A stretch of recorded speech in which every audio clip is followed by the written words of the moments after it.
В результате проведенных рейдовых мероприятий за управление транспортом в нетрезвом состоянии привлечены к административной ответственности 17 граждан, из которых пребывали за рулем в алкогольном опьянении: Абшилава Димур Зурабович, 1986 года рождения, проживающий в городе Сухум; Мархоли Ахрасевович, 1975 года рождения, житель города Гудаута; Цацу Ливан Джамбулович, 1998 года рождения, проживающий в городе Гал; Шамуге Мираб Игоревич, 1970 года рождения, проживающий в городе Ткварчал; Тоду Астамур Валерьянович, 1986 года рождения, также житель города Ткварчал; Есаглы Руслан Бесланович, 1999 года рождения, проживающий в городе Гудаута; Эмурхба Беслан Игоревич, 1979 года рождения, житель Гулрыбского района; Челикин Владимир Викторович, 1991 года рождения, житель Саратовской области; Гургулия Даниил Джамалович, 2006 года рождения, проживающий в городе Гагра;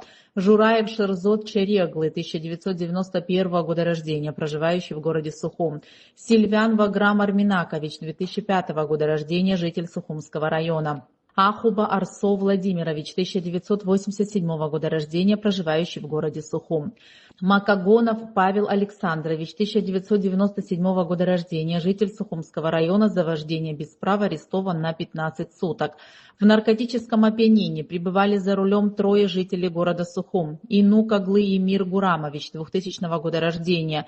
Какупшев Мириан Муратович, 1996 года рождения; Гвинжи Аслан Анатольевич, 1963 года рождения, а также Гвазава Вячеслав Эдуардович, 1988 года рождения, проживающий в городе Гудаута.